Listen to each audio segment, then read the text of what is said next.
Bapak Ibu. Masih dalam seri pembahasan tentang hukum Taurat. Yang ingin saya bahas kali ini adalah mengenai kasih karunia versus hukum Taurat, kehidupan atau beban dosa. Ya. Bayangkan Bapak Ibu, ya, seseorang yang baru saja dibebaskan dari penjara, ya, karena ada seseorang yang membayar penuh seluruh hukumannya. Tapi beberapa hari kemudian orang itu minta masuk lagi ke dalam penjara, ya, karena ia ingin membayar hukumannya yang sudah lunas itu. Aneh bukan? Itulah yang Paulus lihat terjadi di dalam jemaat Galatia dan bisa terjadi sekali lagi di dalam hidup kita jika kita meninggalkan kasih karunia dan kembali ke hukum itu.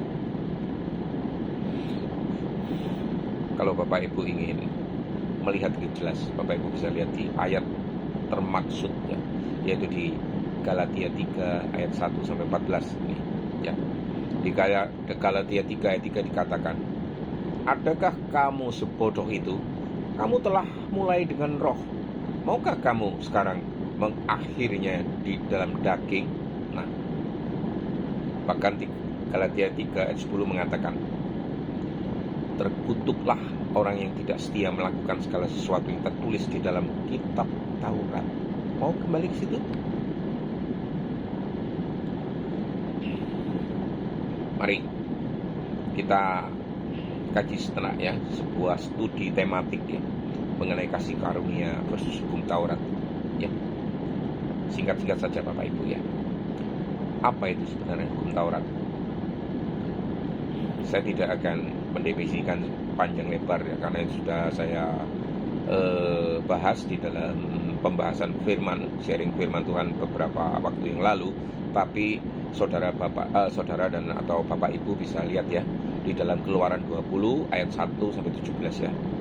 Di dalam kitab Imamat atau di dalam kitab Ulangan, ya. Itu bisa Bapak Ibu lihat, ya, bagaimana sebetulnya hukum Taurat itu sifatnya itu menuntut Bapak Ibu, mengekspos dosa, menjanjikan berkat atau kutuk. Salah satu saja Bapak Ibu, Ulangan 28, dan terbukti bangsa Israel waktu itu tidak mampu mencapainya, Bapak Ibu. Mereka jatuh dalam kutuknya, ya. Sebenarnya Taurat itu cuma satu tujuannya Bapak Ibu, membimbing kepada Kristus. Bapak Ibu bisa lihat di Galatia 3 ayat 24, ya. Lah, tadi sudah saya singgung singkat aja mengenai hukum Taurat. Lalu apa itu hukum kasih karunia? Di dalam Efesus 2 ayat 8 sampai 9 itu dikatakan, "Sebab kasih karunia kamu diselamatkan oleh iman." Hukum kasih karunia ini menekankan iman, dan oleh hanya iman itu saja Anda percaya kepada Yesus, Anda diselamatkan. Dan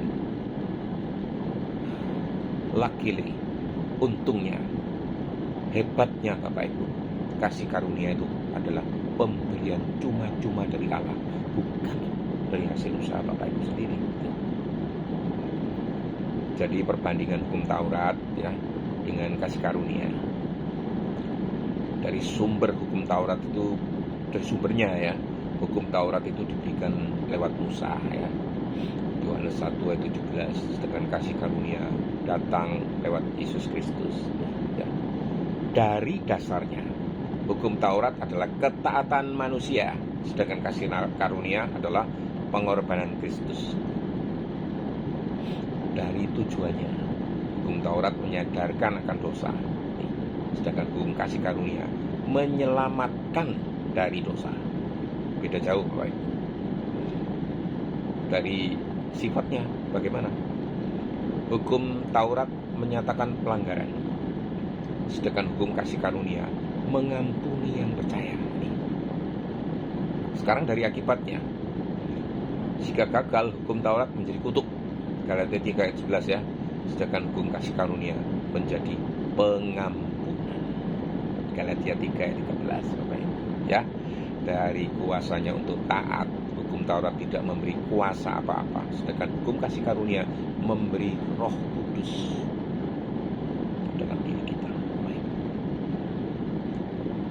Jadi ini intinya apa Bapak Ibu?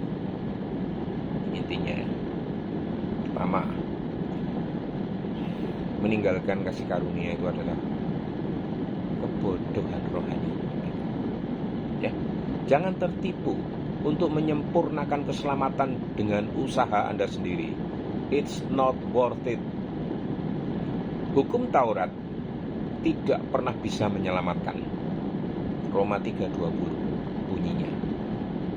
Tidak ada yang dibenarkan oleh hukum.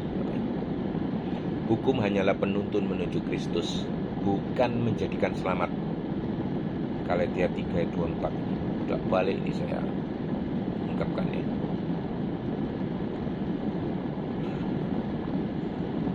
Dan wah, luar biasa Bapak Ibu. Kristus menanggung kutuk hukum itu untuk kita.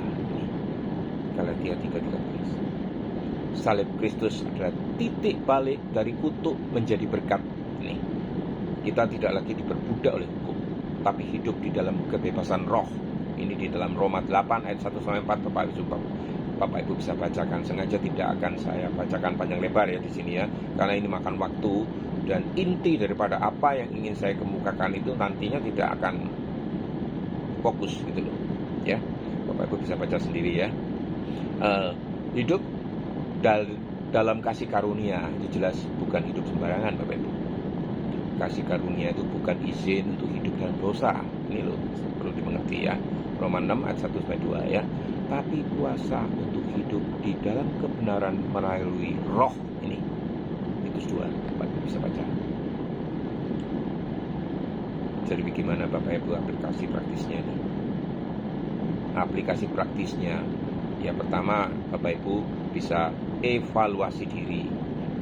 Apakah saya itu kembali bergantung kepada usaha sendiri atau mau mengimani kasih karunia Allah? Mungkin dalam doa, pelayanan atau ibadah saya lebih bergantung kepada perbuatan daripada iman. Mungkin ya. Mungkin loh ya. Yang kedua, jangan hidup dalam rasa bersalah dan upaya menebus diri. Pemikiran yang salah Bapak Ibu ya. Jangan mencoba membayar apa yang sudah Kristus lunasi. Dan yang terakhir, hidup dalam kuasa roh, bukan di dalam beban aturan. Ini yang penting. Galatia 5 ayat 16 kata, hiduplah oleh roh, maka kamu tidak akan menuruti keinginan daging.